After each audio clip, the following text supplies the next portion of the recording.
नमस्कार, मैं हूं नेहा शर्मा। स्वागत है आपका हमारे खास कार्यक्रम आध्यात्मिक ज्ञान चर्चा में। तो आइए शुरुआत करते हैं कार्यक्रम की और जानते हैं विचार जगत गुरु तत्वदर्शी संत रामपाल जी महाराज बनाम जय गुरुदेव पंथ के संत तुलसी साहिब जी के विचार। मोक्ष प्राप्त प्राणी सतलोक में भिन्न रहता है। यह सतपुरुष में ऐसे लीन हो जाता है जैसे बूंद समुद्र में। तब जीवात्माएं अमर पद में पहुंच करके अमर आनंद लेती और उसी समुद्र का ही रूप हो जाती। तो समुद्र में बूंद गिरी, समुद्र का रूप हो गई। जल की बूंद जल में गिरी, उसका रूप धारण कर लिया। आप जी पूर्ण संत की क्या पहचान है? पूर्ण संत तो वो हैं कि जो उस मालिक के दरबार में आते जाते हैं, चाहने वालों को भी जो उनका आदेश पालन करे पहुंचा दें। और जैसा कि अभी पहले नानक साहब का जिक्र आया है, उसमें उन्होंने भी परिभाषित किया है कि संत कौन है कि सत्य पुरुष जिन जानिया सतगुर तिसका नाम तिनके संग से खूब रहे नानक हर गुण गाओ। जो वहाँ पहुँच गया है वही वास्तव में समर्थ सतगुरु है। तो ये थे जय गुरुदेव पंथ के संत तुलसी साहिब जी के विचार। और आइए अब जानते हैं जगत गुरु तत्वदर्शी संत रामपाल जी महाराज के विचार। नमो नमो सतपुरुष को नमस्कार, गुरु की नहीं सुर नर मुनि जन साधुआ संतों सर्वस्ती नहीं। सतगुरु साहेब संत सब डंडो तुम प्रणाम, आगे पीछे मध्य हुए तिनको जा कुर्बान। परम पिता परमात्मा पूर्ण ब्रह्म सारी सृष्टि के रचनहार कुल मालिक कबीर परमेश्वर जी अपनी प्यारी आत्माओं को अपनी जानकारी देने के लिए स्वयं ही प्रकट होते हैं, यहाँ पर आते हैं।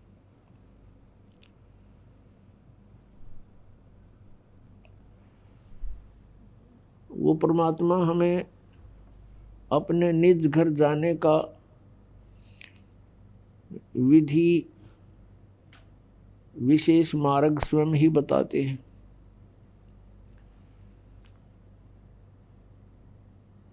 परमात्मा ने अध्यात्म ज्ञान को स्वयं ही यहाँ आकर के बताया है। कबीर देव जी ने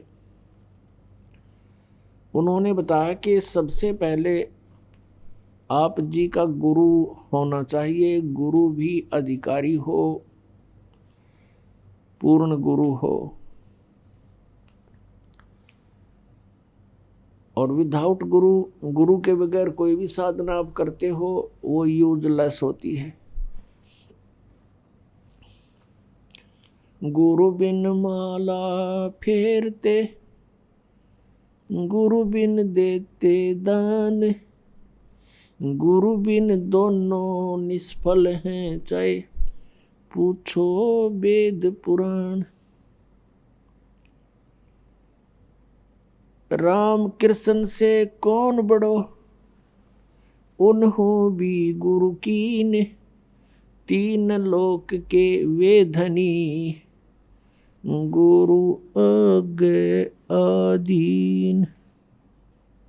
कबीर गर्भ योगेश्वर गुरु बिना, लाग्या हर की सेव, कहें कबीर बैकुंठ से, वो फेर दिया सुख देव।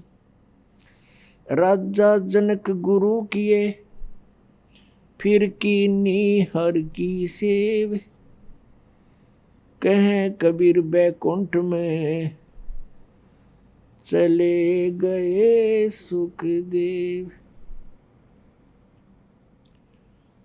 गुरु गोविंद दोनों खड़े, काके लागू पाए, बलिहारी गुरु अपना, जिन गोविंद दियो मिलाए। कबीर परमेश्वर जी स्वयं आकर के यथार्थ ज्ञान सुनाते हैं। वो बता रहे हैं कि गुरु के बिना यदि तुम साधना भी करते हो आपकी यूजलेस है। आपको इसका बहुत भयंकर पाप लगेगा, आपका जीवन व्यर्थ हो जाएगा। फिर उदाहरण देते हैं कि तुम राम और कृष्ण से तो किसी को बड़ा नहीं मानते, और श्री राम श्री कृष्ण जी ने भी गुरु बनाए और गुरु के सामने एज ए शिष्य की तरह विनम्र रहे। राम कृष्ण से कौन बड़ो, उन्हों भी गुरु कीन, और तीन लोग के वे धनी गुरु आगे आधीन। अब कितनी इम्पोर्टेंस है गुरु की। और जो गुरु नहीं बनाते, मनमुखी साधनाएं करते हैं, गुरु के बिना, जिसको निगुरा बोलते हैं, उसका कहीं ठिकाना नहीं होता। फिर प्रमाण देते हैं परमेश्वर जी के गर्भ योगेश्वर गुरु बिना लाग्या हर की सेव, यानी भगवान की पूजा करने लगा कौन? सुखदेव ऋषि। माँ के गर्भ से ही उसको ज्ञान हो गया था कि इस संसार में बहुत ज़्यादा समस्याएं हैं, और बाहर जाते ही हमारी बुद्धि पर पत्थर गिर जाते हैं। माँ के गर्भ में इस प्राणी को सब याद रहता है कि तेरा उद्देश्य क्या है, और तू पहले जन्मों में कितने कितने कष्ट उठा चुका है। कहने का भाव ये है कि वो सुखदेव ऋषि फिर अपने आप उस सिद्धि प्राप्त से, हल्दी की गांठ से पंसारी बन गया। पिछले जन्म की उसकी भक्ति की शक्ति कमाई थी, जिस कारण से वो आकाश में उड़ जाता था, इंद्र के लोक में चला जाता था। वहाँ के ऋषि महर्षि, वहाँ के देव उसका बहुत सत्कार करते थे। एक दिन इसी भ्रम में सुखदेव ऋषि विष्णु जी के लोक में चला गया,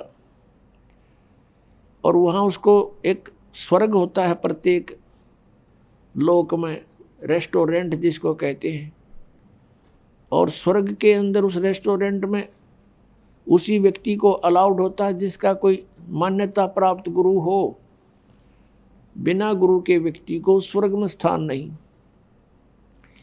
जब सुखदेव ऋषि उस होटल में प्रवेश करने लगा रेस्टोरेंट में, पहरेदारों ने मना कर दिया कि रुक सुखदेव जी, आपका गुरु कौन है? ऋषि जी। सुखदेव ने कहा कि मुझे गुरु की आवश्यकता नहीं, मैं अपनी मर्जी से, अपनी शक्ति से यहाँ उड़ के आ गया हूँ। पहरेदारों ने कहा कि बिल्कुल नहीं, आप अंदर नहीं जा सकते। भगवान विष्णु का आदेश है कि बिना गुरु का व्यक्ति स्वर्ग में प्रवेश नहीं कर सकता। अब सुखदेव ऋषि ने कहा कि मेरी विष्णु जी से बात कराओ। विष्णु जी बाहर आए और पूछा, ऋषि जी यहाँ कैसे आए?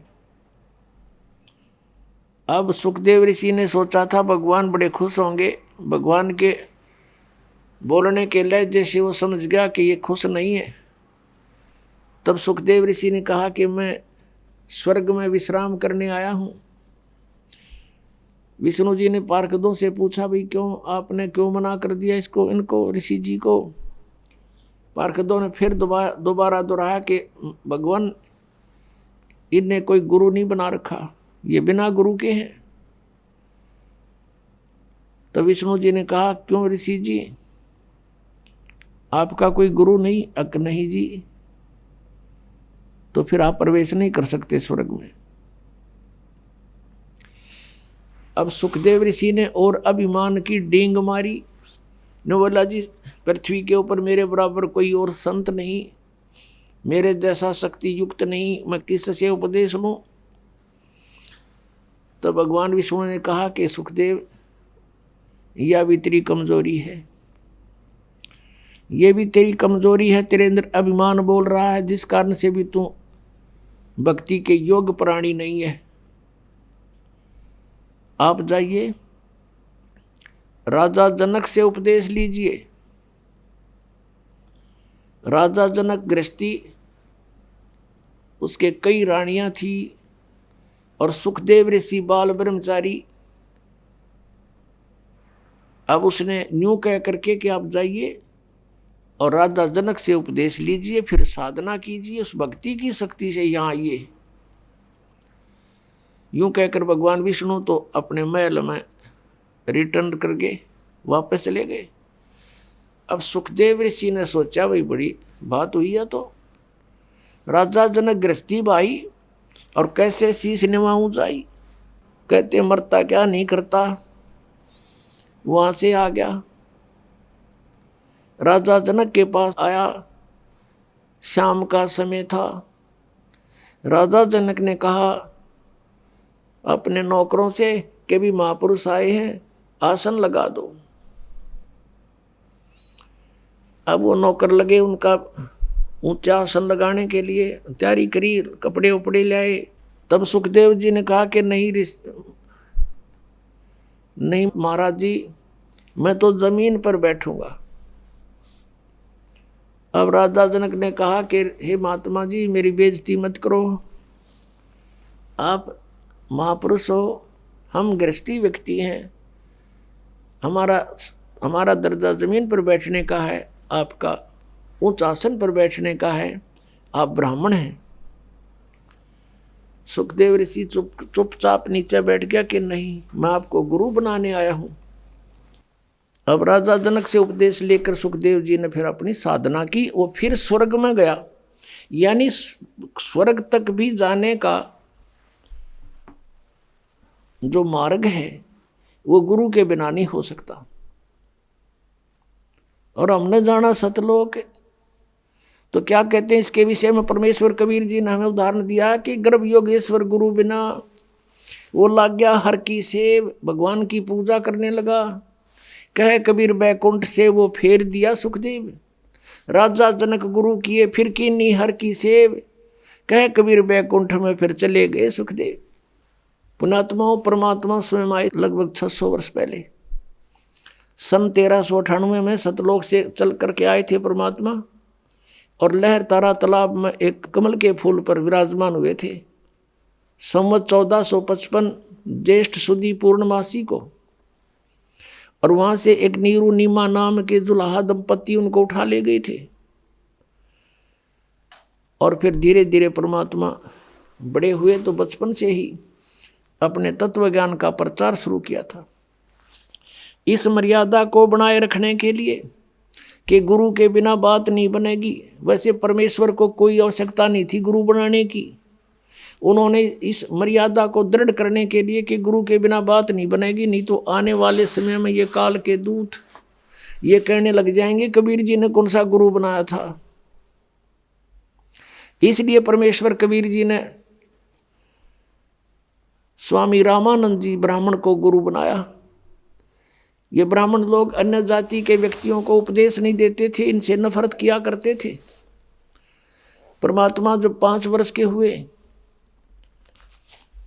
उसमें 2.5 वर्ष के बालक का रूप बना के कबीर परमेश्वर जी, और जिस गंगा घाट पर स्वामी रामानंद जी प्रतिदिन स्नान करने के लिए सुबह सुबह जाया करते थे, ब्रह्म मुहूर्त में घाट बने हुए थे, पैड़ी बनी हुई थी पक्की, उस पौड़ियों में जाकर के लेट गए 2.5 वर्ष के बच्चे का रूप धारण करके। स्वामी रामानंद जी नीचे उतर रहे थे अंधेरे में, गर्मियों का मौसम था, और उस समय जब परमात्मा 5 वर्ष के थे, महर्षि रामानंद जी ब्राह्मण 104 वर्ष के थे। 99 वर्ष के आयु का अंतर था आपस में। वो जो ही नीचे को उतर रहे थे, परमात्मा 2.5 वर्ष के बच्चे में के रूप में लेटे हुए थे। सिर में खड़ाऊं लगी, पैर की जूती लकड़ के होते थे उनके खड़ाऊं। रामानंद जी की खड़ाऊं भगवान के सिर में लगी, बच्चे की तरह रोने लगे। रामानंद जी तेजी से झुके, कोई बालक के चोट लगी। संत दयालु बहुत होते हैं, और एकदम झुके तो उनके गले में एक तुलसी के मनके की कंठी होती है, जो वैष्णु साधु दीक्षित साधु होने का प्रतीक माना जाता था। तो वह कंठी रामानंद जी की निकल के कबीर परमेश्वर के गले में गिर गई अंधेरे में। रामानंद जी ने देखा नहीं। रामानंद जी ने सिर पे हाथ रखा कि बेटा राम राम बोल, राम के नाम से सुख होता है, तुझे पीड़ा हुई है ठीक हो जाएगा, राम का नाम बोल। रामानंद जी तो उनको ऊपर को भेज कर आप नीचे को स्नान करने को चल पड़े। परमात्मा अंतर ध्यान हुए। कुछ दिन के बाद परमात्मा ने महर्षि रामानंद जी के एक शिष्य विवेकानंद को जा छेड़ा और उससे प्रश्न उत्तरों की कि ब्रह्मा जी के माता पिता कौन है, ऋषि जी मुझे बता दे। विवेकानंद जी कहते हैं क्या तूने कोई गुरु बना रखा है? हाँ जी गुरु बना रखा मैंने। परमात्मा ने कहा मैंने गुरु बना रखा। क्या जाति है तेरी? और किसको गुरु बना रखा है तूने? कि जिसको तूने बना रखा है। विवेकानंद जी कहते हैं कि मैंने तो पंडित 1008 श्री रामानंद जी महर्षि को गुरु बना रखा है। तेरी जाति क्या है? परमात्मा के बोलने से पहले श्रोता ही खड़े होकर कहते हैं ये तो नीरू धानक जुलाहे का बेटा है। तब वो ब्राह्मण ने विषय बदल दिया सारा ही और कहा देखो भाई कितना झूठा और कपटी है। मेरे गुरुजी ब्राह्मण है, ये धानक जुलाहा है छोटी जाति वाला। हमारे गुरुदेव तो छोटी जाति वालों से बात भी नहीं करते, दूर से पर्दा लगाकर बात करते हैं। और ये झूठा कहता है मैंने गुरु बना रखा है, रामानंद जी को गुरु बना रखा। कहने का भाव ये है कि काफी विवाद हो गया। उसने रामानंद जी को जाके बताया शिष्य ने जी हमारी नाक काट दी एक जुलाहे के बालक ने, अपने आप को गुरु बताता है। लंबा विषय है, थोड़ा शॉर्ट करके बताएगा दास। परमात्मा को सुबह वहां पकड़ कर ले आए 8-9 मस्टंडे, रामानंद जी के सामने खड़ा कर दिया। तब रामानंद जी से वार्ता हुई तो रामानंद जी ने पूछा बच्चा आपने मुझे गुरु कब बनाया था? मैंने आपको शिष्य कब बनाया? तो झूठ बोलता है। परमात्मा ने कहा नहीं स्वामी जी झूठ नहीं बोलता। एक दिन आपको याद होगा स्नान करने के लिए आप सुबह सुबह गए थे और वहां पर मैं पैड़ियों पर लेटा हुआ था, आपकी खड़ाऊं मेरे सिर में लगी थी। आपने कहा था बेटा राम राम बोल, और आपने मुझे उपदेश दे दिया, मैंने उपदेश ले लिया। तब रामानंद जी ने कहा कि नहीं वो तो छोटा बालक था, 2-2.5 वर्ष का बच्चा था, तू तो बहुत बड़ा है। पुण्यात्माओं 2.5 वर्ष के बच्चे में और 5 वर्ष के बच्चे में एज में शरीर में डबल डिफरेंस हो जाता है, दूना अंतर होता है। तब परमात्मा ने क्या लीला की, रामानंद जी स्वामी रामानंद जी के कुटिया के पास किसी सेवक की खाट थी, चारपाई थी, उसके ऊपर दूसरा रूप धारण कर दिया 2.5 वर्ष के बालक का, और एक रूप में खड़े हैं 5 वर्ष के बालक में। सामने चारपाई पर आप देख रहे हो शिशु रूप, छोटा रूप धारण कर लिया 2-2.5 वर्ष के बच्चे का, और स्वयं ये खड़े हैं परमात्मा माला डाले 5 वर्ष के बालक की उम्र में। अब रामानंद जी ने 5 बार तो छोटे रूप की ओर देखा और 6 बार उस छोटे रूप की तरफ देखा चारपाई की तरफ, और 6 बार बड़े रूप की तरफ देखा 5 वर्ष की आयु वाले पर। आंखें मलमल कर देखा कि मुझे धोखा तो नहीं लग रहा है, आज तक पहली बार देख रहा हूं ऐसी लीला। इतने में क्या हुआ, परमात्मा ने सोचा ये बुजुर्ग ना समझा इस बात ने। वहां से वो बच्चा 2.5 वर्ष की आयु का शरीर वाल उठा और 5 वर्ष के बालक में देखते देखते समा गया, अकेले रह गए परमात्मा। फिर रामानंद जी की बहुत वार्ता हुई, रामानंद जी से ज्ञान चर्चा सुनाई। रामानंद जी ने कहा कि मैं तेरी बातों पर विश्वास करूंगा, लेकिन ऐसे नहीं, मैं समाधिस्थ होता हूँ। समाधिस्थ होकर मैं बहुत अंदर तक जाता हूँ, मेडिटेशन करता हूँ। परमात्मा ने कहा चल तू मेडिटेशन कर। रामानंद जी ने ध्यान लगाया और पहुंच गया। कहते हैं योग युक्त प्राणायाम कर जीता सकल शरीर, और त्रिवेणी के घाट पर अटक रहे बलवीर। अब इस शरीर में जाकर के आगे त्रिवेणी 3 रास्ते बन जाते हैं। कहते त्रिवेणी के पुण्यात्माओं जंगल में आप जा रहे हो और 2 रास्ते हो जाए, वहीं विचलित हो जाओगे बिना गुरु के। उस त्रिवेणी पर जाकर रुक जाता है रामानंद, और परमात्मा साथ साथ जा रहे हैं उस छोटे बालक के 5 वर्ष के बालक के रूप में। अब वहाँ वार्ता करते हैं जैसे स्वप्न होता है कि स्वामी जी ये है तेरी अंतिम मंजिल त्रिवेणी, इसके बाद ये लेफ्ट जो रास्ता है ये जाएगा धर्मराज के दरबार में। उसके बाद फिर आपका अकाउंट होकर के जिस भी इष्ट की तेरी साधना होगी वहाँ भेज दिए जाओगे, और ये सीधा ब्रह्मरंध्र का रास्ता है। ये तुम्हारे किसी मंत्र से नहीं खुलेगा, मेरे सतनाम से खुलेगा, उस 2 अक्षर के मंत्र से खुलेगा। रामानंद जी ने सोचते रहे, देखते रहे भी क्या होगा। तब कहा कि अपने मंत्र जाप करके देख ले जी खुलता हो। तो उसने सारे मंत्र जंतर कर लिए, नहीं खुला। तब परमात्मा ने कहा मैं सिमरण करता हूं सतनाम का, 2 अक्षर के नाम का। सिमरण किया, वो पट दे दरवाजा खुल गया, सामने का गेट आका मेरे साथ। रामानंद जी की आत्मा को साथ लेकर गए। ये काल दिखाया जहां 21वें ब्रह्मांड में बैठा है, जहां तपतशिला के ऊपर 1 लाख मानव शरीरधारियों को सूक्ष्म रूप में, वहां सूक्ष्म उनके सूक्ष्म शरीर को वहां भून कर खाता, वो स्थान दिखाया। फिर सचखंड में लेकर गए, सतलोक में। वहां परमात्मा को देखा दूसरे रूप में, करोड़ सूर्य मिला दे, करोड़ चंद्रमा एक रोमकूप के अंदर। इतनी शोभा उस परमात्मा सतपुरुष की सचखंड के अंदर। और नीचे से 5 वर्ष के बालक में परमात्मा दूसरे रूप से जा रहे हैं उसके साथ। तो रामानंद जी ने सोचा भगवान तो ये है सामने, जो तख्त पर बैठा है, सिंहासन पर विराजमान है। और परमेश्वर कबीर जी जाकर के चमर उठा करके उस परमात्मा पर करने लगे। जो सिंहासन पर बैठे थे चमर करते हैं आदर से। अब रामानंद जी ने सोचा भगवान तो ये है, ये कबीर तो यहाँ का कोई गण होगा, अनुचर है यहाँ का। इतने में क्या हुआ कि वो तेजों में शरीर खड़ा हुआ, जिसके एक रोमकूप में करोड़ सूर्य मिला दे, करोड़ चंद्रमा वो भी फीके रहे। इतने नूर युक्त मनुष्य शरीर रूप नर आकार परमात्मा मनुष्य दृश्य खड़ा हुआ। और कबीर जी 5 वर्ष के बालक उस सिंहासन पर विराजमान हो गए, न्यू डट गए। और वो जो तेजों में शरीर युक्त परमात्मा था परमेश्वर, कबीर जी बालक के ऊपर चंवर कर रहे नौकर की तरह। अब रामानंद जी देख रहे हैं ये क्या लीला हो रही है, भगवान तो ये और इस बालक पर चंवर। इतने मोतेजों में शरीर जाकर के कबीर परमेश्वर में प्रवेश कर गया 5 वर्ष के बालक में। अनंत कोट ब्रह्मांड के कंट्रोलर के रूप में अकेले कबीर परमेश्वर जी बालक रूप में बैठे 5 वर्ष के बालक में। अब रामानंद जी कहते हैं, देखते हैं चारों ओर। तब परमात्मा ने कहा रामानंद मैं पूर्ण परमात्मा हूं, परम अक्षर ब्रह्म हूं, और तुम भगवान को निराकार बताते हो, वेदों को पढ़ते हो, गीता को पढ़ते हो। और पुनः पढ़ना उन वेदों को, उसमें लिखा है कि परमात्मा नर आकार है और ऊपर ध्रुवलोक के 3रे पृष्ठ पर विराजमान है, वो मैं ही हूं। अब रामानंद जी ने देखा सारा नजारा, सचमुच हम तो डरे डोए थे। वहां से वापस छोड़ दिया रामानंद जी को, उनकी आत्मा वापस भेज दी। वापस आया, झटका सा लगा एकदम, देखा चारों ओर तो सामने 5 वर्ष के बच्चे के रूप में फिर विराजमान है।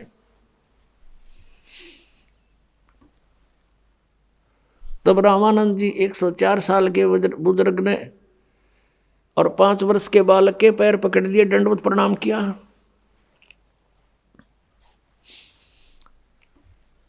और कहा कि तुम साहेब तुम संत हो, तुम सतगुरु तुम हंस, गरीबदास तुम रूप बिना और न दूजा अंश। दोहू ठोर है एक तू भया एक से 2। रामानंद जी कहते हैं गरीबदास हम कारणे तुम आए हो, मग जो वहां से चलकर हमारे लिए ही आए हो। तुम स्वामी में बाल बुद्धि, ओए होए कर्म भ्रम कियो नाश, गरीबदास पूर्ण पुरुष, निज ब्रह्म तुम, मेरा हो गया दृढ़ विश्वास। तुम स्वामी, रामानंद जी 104 वर्ष के वो विद्वान पाक रहे थे, और बनारस के अंदर उसने 52 दरबार लगा रखे थे, 1400 ऋषि उपदेशक बना रखे थे शिष्य रामानंद जी ने। अब वो कहता है 5 वर्ष के बालक के चरण पकड़ के कि तुम स्वामी तुम मालिक और मैं बाल बुद्धि। आज तक जो हमने वेदों और गीता को जैसा जाना था, हमारी बुद्धि तो बालक जैसे ज्ञान युक्त थी, आपके इस तत्व ज्ञान के सामने और आपको ने प्रत्यक्ष दिखा दिया। तुम स्वामी में बाल बुद्धि भ्रम कर्म कियो नाश, और गरीब दास निज ब्रह्म तुम, वो तत्ब्रह्म आप ही हो, मेरा हो गया दृढ़ विश्वास। उस समय कबीर परमेश्वर ने कहा था कि स्वामी जी रामानंद जी आप मेरे गुरु हो, ऐसा ना करो, मुझे लज्जित मत करो। तब रामानंद जी ने कहा कि हे भगवान अब ये दास आपको खूब पहचान चुका है। तब सारी बात से परिचित कराया कबीर परमेश्वर ने कि आप मेरे गुरु बने रहो। ये मेरा आदेश मान लो, एज ए गॉड मान लो, क्योंकि आने वाले समय में सारी बात से परिचित कराया, सब ज्ञान समझा उसको कि मैं जब सतलोक से चलकर आया, अपने पुत्र सहजदास का रूप बनाकर जोगजीत का रूप बनाया फिर दूसरी बार, तो ये काल मिला मुझे। इसने मेरे से वायदा करवाया था, मेरे से वचन ले लिए थे कि 3 युगों में जीव कम ले जाना और चौथे युग कलयुग में तू कितने ही प्राणी ले जाना तुम। ये मुझे अपना भाई समझ रहा था, इसलिए मुझसे वाद विवाद कर रहा था। फिर इसने वचन भी मुझसे लिए, तो मैंने इसको वचन दे रखा है कि कलयुग में मैं अपने हंसों को ले जाऊंगा। और इसने एक प्रार्थना और की थी मेरे से कि जो आपके ज्ञान को जाने माने तो आपका। और काल ने कहा था मेरे लोकवेद पर आधारित वो रहे भगवान, उसके साथ जबरदस्ती ना करना। तो हमने इसको तथास्तु कह दिया था कि ठीक है, जो हमारे ज्ञान को मानेगा उसी को हम अपना ज्ञान समझाएंगे और उसको नाम देंगे, और जो हमारे ज्ञान को छोड़ देगा वो आपका ही होगा, काल का ही होगा। और जो गलत साधनाएं करेगा वो भी आपका ही होगा, काल का होगा। जब सारे वचन इसने बरवा लिए तब काल खुश हो गया, कहने लगा बेशक जाओ जोगजीत संसार में, कलयुग तक तो इनको ईसा कंडम कर दूंगा, कोई भक्ति योग नहीं रहेगा। और तेरे नाम से कबीर पंथ से, तुम्हारे नाम से मैं पंथ चलाऊंगा, सतपुरुष कहेंगे और नाम काल के देंगे, सारे के सारी साधनाएं मेरे सतर की होंगी, मेरे जाल में फंसे रहने की। और जिस समय तुम्हारा कोई दूत जाएगा, संत जाएगा प्रचार के लिए, या तुम जाओगे जोगजीत, उस समय तक तो मैं 12 पंथ तो अलग चला दूंगा, कि कबीर पंथ से नकली और अनेक पंथ में चलाऊं, इस विध जीवों को भरमाऊं, 12 पंथ करूं मैं साजा, नाम तुम्हारा ले करूं आवाजा, 12 पंथ नाम जो ले ही मेरे मुख में आन समोही, और अनेक पंथ में चलाऊं यावद जीवों को भरमाऊं। तो ये राधा स्वामी पंथ, धन धन सतगुरु सच्चा सौदा जगमालवाड़ी और सिरसा वाला पंथ, और ये जय गुरुदेव मथुरा वाला पंथ, ये ठाकुर जी महाराज, ये 5 नाम देते हैं सारे। यानी शिवदयाल जी के ही ज्ञान का सब कुछ इनके पास आधार है, और ये सब काल के चलाए हुए पंथ हैं। और श्रद्धालु इसमें बहुत श्रद्धा से आंखें बंद करके बैठे हैं बेचारे कि ये हमें पार कर देंगे परम धनी। अरे इनका गुरु नहीं, ये जाएंगे कहाँ, कहते हैं परमेश्वर। गरीबदास जी ने कहा, फिर गरीबदास जी के विषय में जानकारी फिर देते हैं कि आदरणीय गरीबदास साहिब जी को परमात्मा मिले थे गांव छुड़ानी, जिला झज्जर, हरियाणा में। ये 10 वर्ष के थे, खेतों में अपनी गौवें चरा रहे थे, और भी अनेक पाली ग्वाले साथ थे। वह परमात्मा आए सतलोक थे, एक जिंदा महात्मा का रूप बना के साधु का, और गरीबदास जी से वार्ता की। एक कुंवारी गाय का दूध निकाला अपनी शक्ति से। पालियों ने कहा था कि महाराज दूध पियो, परमात्मा ने कहा था कुंवारी गाय का दूध पीता हूं मैं। तो गरीबदास जी ने एक बछिया ला के खड़ी कर दी, जिसने दूध छोड़ रखा था, अभी तक वो ब्याही नहीं थी, बच्चा नहीं था उसका। तो कबीर परमेश्वर ने अपनी थपकी मारी, उसके आशीर्वाद भरा हाथ रखा कमर पर बछिया का, अपने आप दूधों से सतन से दूध चल पड़ा। एक पात्र रखा था वहाँ पर मिट्टी का, वो 2 मांझ रखा था, उसको नीचे रख दिया, वो भर गया, अपने आप थनों से दूध निकलना बंद हो गया। तब आधा परमेश्वर कबीर जी ने पिया, आधा उस बालक गरीबदास जी ने। फिर गरीबदास जी की आत्मा को स्वामी रामानंद जी की तरह परमात्मा सतलोक सचखंड ऊपर सब दिखा कर लाए थे, और वही दृश्य उनके साथ हुआ था। परमात्मा रूप, ओरिजिनल रूप में, जो वहाँ परमात्मा की 3 सतिथि बताई हैं, वेदों में भी यही वो गुणगान है, और ओरिजिनल जो परमात्मा ने प्रैक्टिकल किया वो भी ऐसा ही है। तो गरीबदास जी ऊपर गए परमात्मा के साथ जिंदा महात्मा के रूप में।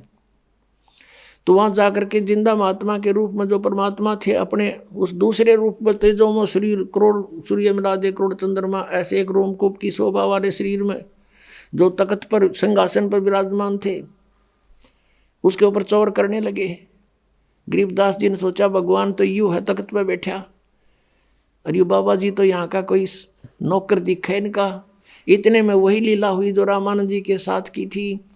परमात्मा जो खड़े हुए तख्त से, सिंहासन से, और नीचे से बाबा जी संत रूप में गए थे भगवान, वो विराजमान हुए, और वो तेजों में शरीर वाले भगवान चौर करने लगे। तब गरीबदास जी बालक 10 वर्ष की आयु के सोच रहे हैं कि हो बाबा जी में बड़ी करामात, भगवान भी इसके ऊपर चौर करता है। इतने में वो तेजों में शरीर उस जिंदा वाले महात्मा वाले शरीर में प्रवेश कर गया। अकेले वो बाबा संत रूप में परमात्मा नीचे से ऊपर गए थे, अकेले अनंत कोट ब्रह्मांड के मालिक के रूप में बैठे विराजमान तख्त के ऊपर। तब गरीबदास जी को सब कुछ दिखा करके परमात्मा ने वापस छोड़ दिया। उधर से गरीबदास जी को मृत जानकर हल्ला मच गया, तो मर गया और मृत्यु होगी बच्चे की। बाबा ने जंतर मंतर का दूध पिला दिया, लड़का मर गया, इकलौता पुत्र था। हाहाकार मच गया गांव छुडानी में, और चिता के ऊपर रख दिया अंतिम संस्कार करने के लिए। गरीबदास जी ने कहा परमात्मा मुझे घर वापस ना भेजो, वो तो गंदा लोक है। तब परमेश्वर ने कहा बेटा ऐसे नहीं रख सकते हम यहाँ पर, वहाँ भक्ति करो, भक्ति की शक्ति से कमाई करना। मैं मंत्र दूंगा, सतनाम और सार नाम दूंगा, उस जाप से तुम खूब भक्ति करना, फिर मैं तुम्हारे साथ रहूँगा, और फिर आना अपने कमाई करके। ऐसे नहीं आ सकते, यहाँ तो फिर सब ने ले आऊँ मैं ऐसे। तो ये तेरे को ये दिखा कि आई एम गॉड, और तू मेरा गवाह बनेगा आने वाले समय में। अब परमात्मा कबीर परमेश्वर जी ने गरीबदास जी की वो दिव्य दृष्टि खोल दी, ज्ञान योग खोल दिया था। उसके आधार से गरीबदास जी ने वो सब आंखों देखा हाल अपनी अमृतवाणी में लिखा है। अब गरीबदास जी कह रहे हैं, अब कबीर परमेश्वर ने रामानंद जी से कहा कि आप मेरे गुरु बनो, और इस काल ने हमसे एक वचन लिया हुआ है कि कलयुग में तुम कितने ही प्राणी ले जाना। और अब ये क्या समस्या आएगी कि इस काल ने कहा है कि मैं नकली संत भेजूंगा, और वो नकली नाम देंगे ऊट पटांग, और सतलोक की महिमा बतावेंगे। सचखंड सतलोक तो नीचे बात नहीं करेंगे, और नाम सारे काल के होंगे। तो फिर वो मेरे अब पे मेरे मुंह में समावेंगे, यही रह जाएंगे। तो रामानंद जी से परमात्मा ने खुल के वार्ता की, सारा समझाया कि तू मेरी बात मान जा। रामानंद जी विद्वान ब्राह्मण थे, नेक आत्मा थे। वो समझे थे मुझे पाप लगेगा, भगवान का गुरु कैसे बनूं।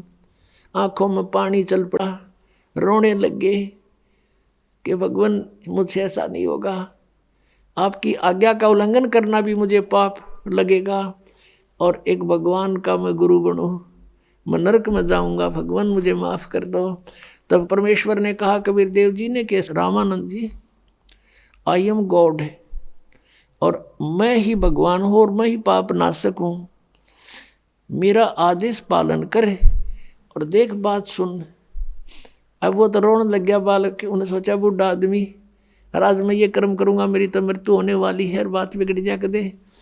बुरी तरह बैठ गया, लेट गया, बल्कि टेढ़ा हो गया, बहुत बुरी तरह तड़फ रहा है।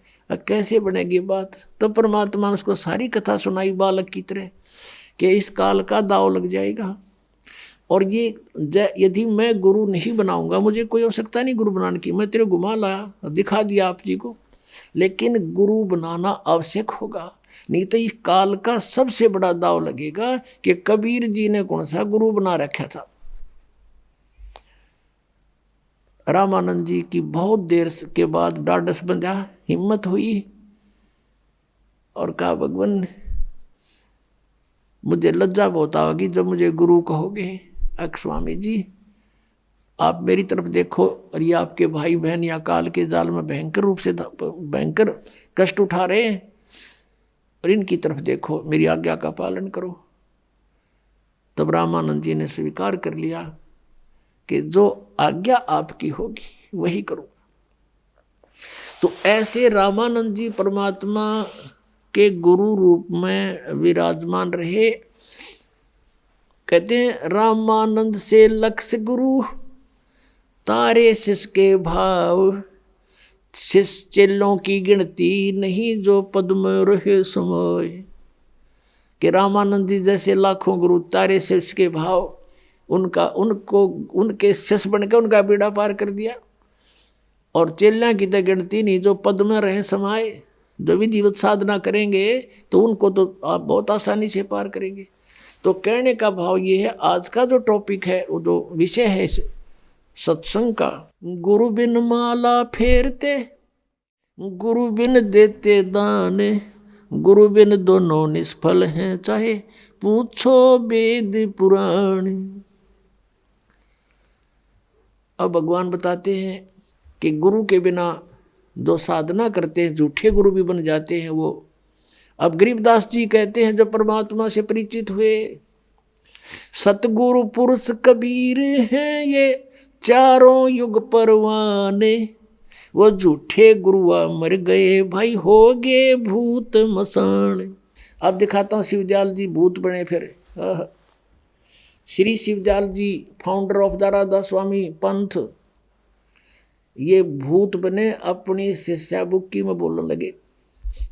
समझदार को संकेत बतेरा भाई भगवान को पहचानने में और असली और नकली की पहचान करने में। दास ने आपके समक्ष ओरिजिनल और डुप्लीकेट दोनों नोट दे दिए, अब आपकी मर्जी जो ठीक लगा वो सिलेक्ट कर लियो। ये देखिएगा जीवन चरित्र राधा स्वामी दयाल की दया, राधा स्वामी साहेब जीवन चरित्र।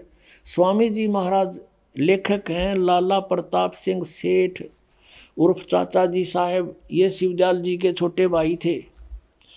प्रकाशक हैं राधा स्वामी ट्रस्ट स्वामी बाग आगरा, सर्वाधिकार प्रकाशक द्वारा सुरक्षित है। और ये है राधा स्वामी ट्रस्ट स्वामी बाग आगरा, मुद्रक हैं अर्पण प्रिंटरी, राधा स्वामी चैम्बर भालेज रोड आनंद। और ये है वो परम धनी, ध्यान से देख लो, कर लो महापुरुष के दर्शन।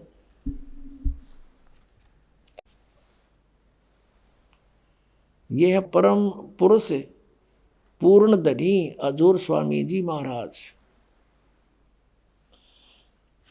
अब देखो इसके हम चलते हैं प्रश्न नंबर। इनका कोई गुरु नहीं था पहले तो ये स्पष्ट करते हैं। ये देखिएगा जीवन चरित्र स्वामी जी महाराज का है 28 पृष्ठ पे। स्वामी जी महाराज का कोई गुरु नहीं था और न किसी से उन्होंने परमार्थ का उपदेश लिया। अब गुरु बिन माला फेरते गुरु बिन देते दान, गुरु बिन दोनों निष्फल है पूछो वेद पुराण। ये परमात्मा का आदेश है, देखना इसकी क्या दुर्गति हुई। अब आते हैं पृष्ठ 78 पे। पृष्ठ 78 पर जीवन चरित्र। अब 71 नंबर वचन है इनके। गीता के से वचन है 125 वर्ष 150 वर्ष से चल रहे हैं ये न्यू के न्यू ना सोचियो कि ताज़ा बने आइयो। अब बुक्की जी का कि जो शिब्बो जी की छोटी बहन थी, थोड़ा सा हाल लिखा जाता है। यह शिब्बो जी के कुछ अरसे बाद स्वामी जी महाराज के चरणों में आई थी। जब इन्होंने कुछ दिन सत्संग किया और वचन स्वामी जी महाराज के सुने और वे वचन हृदय में समा गए, तब इनके प्रेम की हालत अजीब थी। जब स्वामी जी महाराज वचन या अर्थ पोथियों का करते तब इनकी आंखें सुर्ख अंगारा सी हो जाती थी।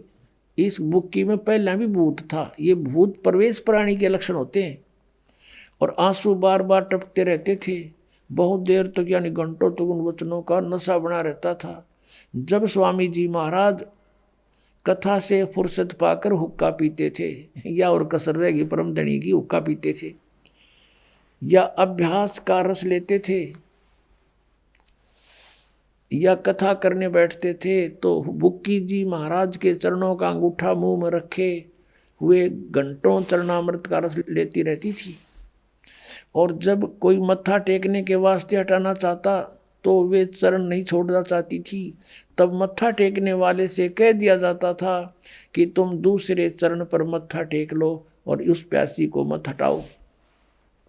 अब ये राधा स्वामी वाले ये भी कहा करेंगे पूरे गुरु की भी पहचान है, वो मत्था ना टेकवाता।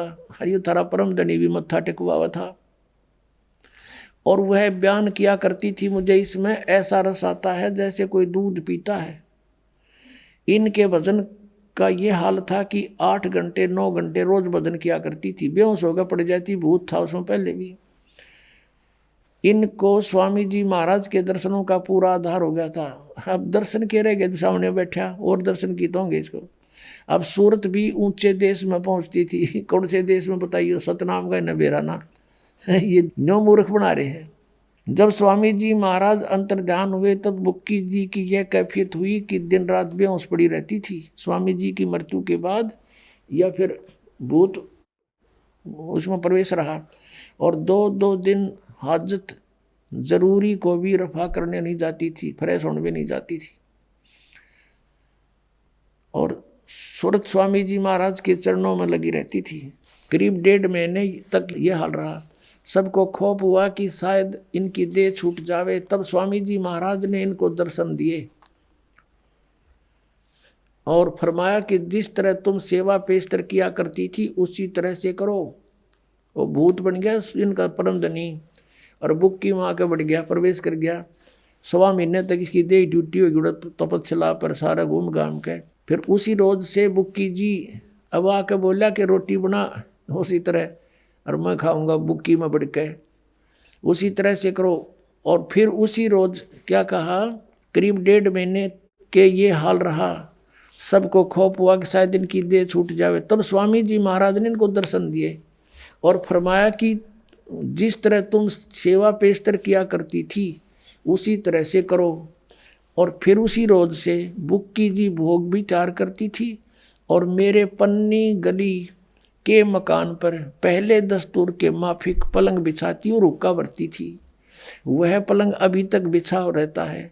गर्ज की जिस तरह से की पेशतर सेवा किया करती थी, वो जीता जी सेवा करा करती थी। स्वामी जी की रोटी बनाया करती, हुक्का भर के दिया करती, वो पिया करता। उसी तरह से कुल काम करने लगी और स्वामी जी महाराज उनको ध्यान के समय में प्रगट दर्शन देते और कुल सेवा उसी तरह कबूल फरमाते थे। आय हाय, नौके ध्यान के समय में वो भूत आ जाता, रोटी खाता और हुक्का पीता बुक्की के माध्यम से। नौके कुल सेवा उसी तरह कबूल फरमाते थे जैसा कि अंतर ध्यान होने से पेशतर यानी पहले करते थे। बुक्की जी को महाराज उनके आखिरी दम तक प्रगट रहे, उसका माया प्रवेश रहे, वो आखिरी दम तक प्रगट रहे उसमें। यहाँ तक कि जिस किसी को जब कोई बात स्वामी जी महाराज से अर्ज करनी होती थी तो वे बुक्की जी के जरिए से दरफ्यात कर दिया करते थे। बुक्की जी में इंटरनेट लग गया, हाँ उसमें बोला करता भूत। यानी बुक्की जी अभ्यास के समय स्वामी जी महाराज को प्रगट करके हम कलाम हुआ करती थी। अब यह इनकी चतुरता है थोड़ी उलझाने के लिए। इस नियाजमंद को भी जब कभी भीड़ के समय पर घबराहट होती थी यानी कोई मुसीबत आ जाती थी, लेखक प्रताप सिंह उसका छोटा भाई कह रहा शिवदयाल जी का कि किसी तरह से अकल काम नहीं देती थी, तब बुक्की जी के जरिए से उस इंटरनेट न खोल लेता जाके, तब बुक्की जी के जरिए से स्वामी जी महाराज का हुक्म लिया करता था और जैसा हुक्म होता था उसी तरह मुआफिक बंदा कारबंद होता था। बुक्की जी का फरियाद लगाते, बुक्की में बैठा था भूत, वो जैसे उनको बता देता कहते उसी तरह हम क्या करते थे। अब Pratap Singh ji writer of this जीवन चरित्र, अपने बड़े भाई शिवदयाल जी का जीवन चरित्र का लेखक उसका छोटा भाई प्रताप सिंह है। वो कहता है कि जब मेरे ऊपर कोई मुसीबत आ जाती थी तो बुक्की जी में जाकर इंटरनेट ऑन कर लेता था, अर्ज करता था और उस समय भूत बोला शिवदयाल जी इनका परम धनी ने कहता जो आदेश होता वो स्वीकार करता था। और इसी तरह कहते हैं राय साहब सालेग्राम जिसने राधा स्वामी पंथ का चमटा अलग से गड्ढा बताए हैं, वो भी बुक्की जी का गा जोड़ कर 3-4 बार उसने भी प्रार्थना की थी। ये देखिएगा। अब हम फिर आते हैं जीवन चरित्र पढ़ रहे हैं स्वामी जी महाराज का। यहाँ देखिएगा, यहाँ तक हम आ चुके हैं कि वो लेखक कहता है कि जब नियाजमंद को भी जब भीड़ के समय में घबराहट होती थी तो बुक्की जी शर्त किया करता था, तो बुक्की जी के जरिए से स्वामी जी महाराज का हुक्म लिया करता था और जैसा हुक्म होता था उसी के मुआफिक बंदा कारबंद होता था, उसी तरह करता था। इसी तरह से राय साहब ने ये सालेग्राम बोल रहे हैं जिसने भी मौज की थी। बुक्की जी के जरिए से 2-4 बार हुक्म हासिल किए थे, यानी बुक्की में भूत बोला था शिवदयाल जी, और ये उस तो प्रार्थना कर दो कि मैं एंडमेंट पहले की तरह बता देता। अपना आत्माओं, एक भक्त बतावा था, मेरा चाचा था सगा काका, और राधा स्वामी पंत से को 25 वर्ष से नाम ले रखा था, और सुबह शाम काफ़ी देर तक बिल्कुल ऊपर चादर डाल के और ऐसे बैठ जाता था, टस से मस नहीं होता था, 2-2 ढाई घंटे प्रतिदिन। और वो चूरमा का लाड़ा था, चूरमा बहुत खाया करता। उसकी फिर मृत्यु होगी, हुक्का भी पिया करता, बीड़ी बैड़ी पीता था। या तो इनका दादा लाई है शिवदयाल, हुक्का पियो इनका। परमात्मा कहते हैं भांग तमाकू छोतरा आफू और शराब, कबीर कौन करे बंदगी ये तो करें खराब। अमल आहारी आत्मा कदी ना पावे पार, कह कबीर विचार कर त्यागो इन्हें विचार। और ये हुक्का पीवे। अब क्या हुआ, वो बता रहा है कि मेरा चाचा जी की मृत्यु होगी।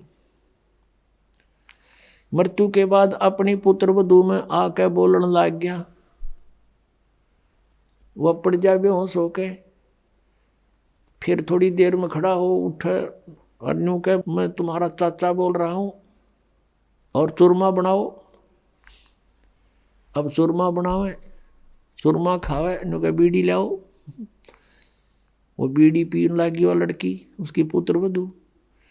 अब बड़ा, और कई बार जैसे छोटा मोटा कोई ऐसा काम भी बता देता था कि तुम्हारा ऐसे नुकसान हो जाएगा, ऐसा कर लो, तो कहते वो हमारा उसने 1-2 बार पहले ऐसा भी बता दिया जिससे हमारी कुछ हानि भी टल गई। लेकिन वो रोजाना वो उसकी पुत्र वधू कोई काम नहीं कर पावे, कति दुखी हो गए।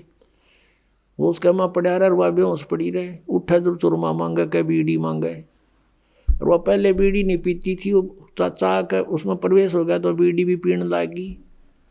और यही दशा बुक्की में प्रवेश शिवदयाल जी की है, उस परम धनी राधा स्वामी जी के पंथ के प्रवर्तक की। बुक्की जी पहला बीड़ी नहीं पीवा थी, उसका नहीं पिया करती, वो उसमें आ गया। चूरमा बनावे आप बुक्की के माध्यम से, और पलंग पर बैठ के वो नौका ने उसका भरम कि तुम आज भी संत है, और चूरमा खा और ऊपर धोखा पीवे, गरुड़ बुक्की पीवे, वो भीतर भूत बैठा उसमें। अब वो बता रहा था कि हमने आपका नाम ले लिया, यहाँ देखा बहुत सुख हो रहे हैं, तो हम उसको भी लाए, उसकी पुत्र वधू को उन्होंने उपदेश लिया। अब उस चाचा तो पीछा छूटा भूत तय, अब पता नहीं कहाँ गया वो। तो पुण्यात्माओं, दास आपको को अपनी तरफ से बात बनाकर नहीं कह रहा, उन महापुरुषों के विचार व्यक्त कर रहा हूँ कि जिन्होंने भगवान पाया उनको उन्होंने कौन से मंत्र जाप किए। और ये 5 नाम जाप करने वाले, और 3 नाम वो सतपुरुष, अकाल मूर्त, शब्द स्वरूपी राम आदि ये नाम जाप करने वाले, इंजेक्शन रिएक्शन से मृत्यु, और ये भूत बनकर बुक्की में प्रवेश हो गया। समझदार को संकेत बहुत है पुण्यात्माओं। दास का उद्देश्य ये नहीं है कि मैं कोई किसी लालच में आपको ये उनसे अलग करना चाहता हूँ, लेकिन मेरी ड्यूटी ला दी परमात्मा ने साची कहने की। और इसमें जरा भी झूठ हो तो आओ सामने, कोई बताओ मुझे कि दास ने एक शब्द भी आपके ही इतिहास से बाहर कुछ बोला हो तो। एक कबीर परमेश्वर ने छोड़कर इस पृथ्वी पर कोई गुरु नहीं, और जो मनमुखी गुरु बने हुए थे कहते वो मसान भूत बन गए शमशान पर जा करके। अब क्या बताते हैं, सतगुरु पुरुष कबीर हैं 4 युग परवान, और झूठे गुरु अमर गे वो हो गए भूत बसान। कबीर परमेश्वर 4 युगों में प्रमाण इस मालिक के आने का। सतयुग में सत सुकृत नाम से, त्रेता में मुनिंदर नाम से, द्वापर में करुणा में नाम से, और कलयुग में वो कबीर नाम से। सतयुग में सत सुकृत नाम से, त्रेता में मुनिंदर ऋषि नाम से, द्वापर में करुणा में नाम से, और कलयुग में कबीर नाम से वो परमात्मा 4 युगों में सहस्री आए हैं, सी स्वरूप धारण किया, फिर लीला करते हुए बड़े हुए। तो वो लीला हर युग में, प्रत्येक युग में ऐसा ही करते, और फिर अपना ज्ञान प्रचार करते अपनी प्यारी आत्माओं को, और सूक्ष्म वेद को लिखवा कर चले जाते हैं। सच्चिदानंद घन ब्रह्म की वाणी में अपने मुख से बोलकर उस अमृत व ज्ञान को वो स्वयं ही प्रदान करते हैं।